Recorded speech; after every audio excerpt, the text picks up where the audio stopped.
अब आता है हमारा सिक्स्थ और last topic, the revolution and everyday life. क्या जो पॉलिटिक्स है वो लोगों के कपड़े बदल सकती है, लैंग्वेज जो बोलते हैं वो बदल सकती है, या जो बुक्स पढ़ते हैं वो बदल सकती है। जो 1789 के आगे जो साल आए उसमें फ्रांस ने ऐसे बहुत सारे चेंजेस देखे जिसमें मेन, विमेन और चिल्ड्रन उनकी जिंदगियों में बहुत ज्यादा बदलाव आए। जो रेवोल्यूशनरी गवर्नमेंट्स थी उन्होंने कुछ लॉज ऐसे पास करे जिससे जो आइडियाज थे, विचार थे, आइडियल्स थे लिबर्टी और इक्वालिटी के एवरीडे प्रैक्टिस में, वो जो है कहीं ना कहीं बदल गए। एक ऐसा ही लॉ था जब वेस्टील पे अटैक हुआ था समर में 1789 में, तब उसके बाद जो एक इंपॉर्टेंट लॉ आया वो था सेंसरशिप को खत्म करना। ओल्ड रजीम जो थी उसमें क्या था कि जो भी रिटन मटेरियल था, जो भी कल्चरल एक्टिविटीज जैसे बुक्स हैं, न्यूज़पेपर्स हैं, प्लेज हैं, उनको या तो पब्लिश किया जा सकता था या परफॉर्म किया जाता था तब जब जो किंग के सेंसर्स होते हैं वो उसको अप्रूव करते थे। अब ये जो डिक्लेरेशन आया राइट्स ऑफ मैन का और सिटीजन्स का, उसने उनको दिया फ्रीडम ऑफ स्पीच और एक्सप्रेशन एक प्राकृतिक अधिकार के तौर पे। तो उससे क्या हुआ, न्यूज़पेपर्स, पैम्फलेट्स, बुक्स और प्रिंटेड पिक्चर्स उन्होंने पूरे के पूरे जो टाउन्स थे फ्रांस के उनमें बाढ़ ला दी, और वहां से वो तेजी से कहां पर फैल गए, जो उनका रूरल एरियाज थे वहां पर भी। उसमें सब कुछ डिस्क्राइब किया जा रहा था, इवेंट्स को डिस्कस किया जा रहा था, और साथ ही साथ जो बदलाव हो रहे थे फ्रांस के अंदर वो भी उनके बारे में छप रहा था। फ्रीडम जो प्रेस का मिला उसका मतलब क्या हुआ कि जो आपके विचारधारा है इवेंट को लेकर, चाहे आप सहमत हो भी नहीं तब भी जो है उनको एक्सप्रेस किया जा रहा था। मतलब दोनों विचारधारा एक्सप्रेस कर रहे थे, एक फेवर वाले, एक बिना फेवर वाले।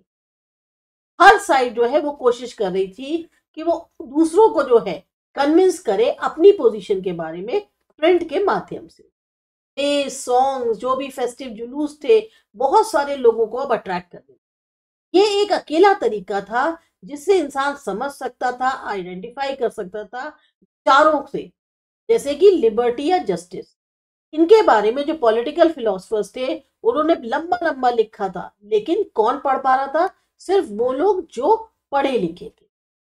हाँ, फिगर 15 दी हुई है, एक पैट्रियोटिक फैक्ट रिड्यूसिंग प्रेस दिखाई गई। सेम इसी तरीके से फिगर 16 है जिसमें मैरेट एड्रेस कर रहे हैं लोगों को। ये जो पेंटिंग है ये लुइस लियोपार्ड बॉयली की। तो कंक्लूजन जो दिया है वो ये बताता है कि 1804 में नेपोलियन बोनापार्ट जो है उन्होंने अपने आप को फ्रांस का एम्परर घोषित कर दिया। वो जो आस पड़ोस की नेबरिंग यूरोपियन कंट्रीज थी अब उन पर जीत हासिल करने के लिए निकल पड़े। डायनेस्टीज उन्होंने खत्म कर दी और वहां पर ऐसे ऐसे किंगडम्स क्रिएट किए जहां वो अपने खुद के जो फैमिली मेंबर्स थे उनको रख रहे थे। नेपोलियन अपने आप को यूरोप के एक मॉडर्नाइजर के तौर पे देखते थे।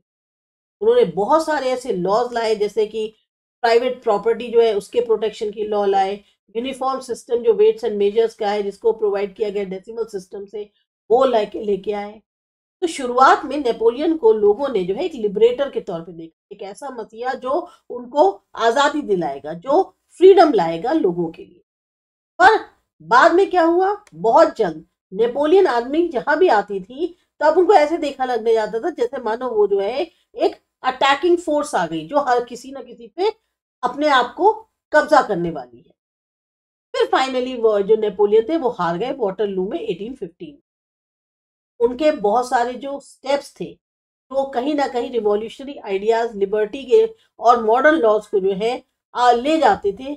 उसका असर कहीं ना कहीं दूसरे हिस्सों में भी यूरोप के देखने को मिला और लोगों पर उसका असर भी दिखा जब नेपोलियन जो है जा चुके थे।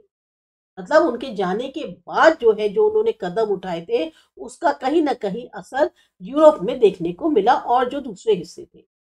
जो आइडिया था लिबर्टी और डेमोक्रेटिक राइट्स का, ये सबसे इंपॉर्टेंट विरासत मानी जा सकती है फ्रेंच रेवोल्यूशन। ये फ्रांस से बाकी और जो हिस्से थे यूरोप में वहां फैल गए 19वीं सेंचुरी के दौरान, जहां पर फ्यूडल सिस्टम्स जो है वो पूरी तरह खत्म कर दिए गए थे। कोलोनाइज लोग जो थे उन्होंने दोबारा से वर्क किया, जो आइडिया था फ्रीडम का उस पे, बॉन्डेज से अब वो छुटकारा पाके एक ऐसे स्टेट को क्रिएट करना चाहते थे जो sovereign nation state. Tipu Sultan और राजा राम मोहन रॉय दो एग्जाम्पल्स हैं ऐसे इंडिविजुअल्स के जिन्होंने इन आइडियाज पे काफी ज्यादा रिस्पॉन्ड किया जो रिवॉल्यूशनरी फ्रांस से आए थे। अब आप यहाँ देख सकते हैं बॉक्स 2। बॉक्स 2 में बताया गया है कि राजा राम मोहन रॉय जो थे वो किस तरीके से, उनके क्या विचार थे और क्या उनकी प्रेरणा थी। राजा राम मोहन रॉय जो है उन व्यक्तियों में से थे जो उस समय काफी ज्यादा जो यूरोप में नए विचार फैल रहे थे उनसे बहुत ज्यादा प्रभावित थे। जब उन्हें जुलाई क्रांति की खबर मिली, मतलब जो रेवोल्यूशन था उनका, जो जुलाई का रेवोल्यूशन था उसके बारे में जब उनको न्यूज मिली तो वो इतने ज्यादा एक्साइटेड हो गए कि उनको उसके अलावा ना तो कुछ दिखाई दे रहा था ना कुछ सुनाई दे रहा था। वो किसी और चीज के बारे में सोच ही नहीं रहे थे, वो सिर्फ और सिर्फ बस बात कर रहे थे जुलाई रेवोल्यूशन। तो 1830 में जब वो इंग्लैंड जा रहे थे तो रास्ते में जो केप टाउन है वो वहां पहुंचे। तब उन्होंने वहां पर जो युद्ध पोत होते हैं, वॉरशिप्स होते हैं, उन्होंने उस पर जाना जरूरी समझा क्योंकि उस पर क्या था, फ्रांस के जो रिवॉल्यूशनरी ट्राई कलर फ्लैग्स थे वो लहरा रहे थे। जबकि कोई एक एक्सीडेंट हो गया था जिसके कारण वो थोड़े समय तक उनके पैर में चोट लग गई थी और वो लंगड़े हो गए थे, फिर भी उन्होंने उस जहाजों पर जाने की जिद करी। ये जो एक घटना है ये दिखाती है कि वो किस हद तक जो यूरोप की एक रिवॉल्यूशनरी वो थी, चेतना थी या स्वतंत्रता थी, उसके जो विचार थे उनसे कितना ज्यादा इंस्पायर्ड थे। तो जो राजा राम मोहन रॉय के बारे में बताया गया है इस एग्जाम्पल से, वो ये बताना चाह रहे हैं कि राजा राम मोहन रॉय जो है सिर्फ एक सोशल रिफॉर्मर ही नहीं थे, बल्कि जो एक वर्ल्ड में घटनाएं होती थी उनके प्रति भी बहुत ज्यादा संवेदनशील थे और बहुत ज्यादा जागरूक थे। और जो जो भी यूरोपियन रिवॉल्यूशंस हुए उनको भारत में एक सोशल और रिलीजियस सुधारों के लिए उन्होंने काफी ज्यादा प्रेरित किया। ये था आपका चैप्टर नंबर 1। आपको अच्छा लगा, समझ में आया, सब्सक्राइब करिए। आसा एजुकेशन। मिलते हैं अगले चैप्टर।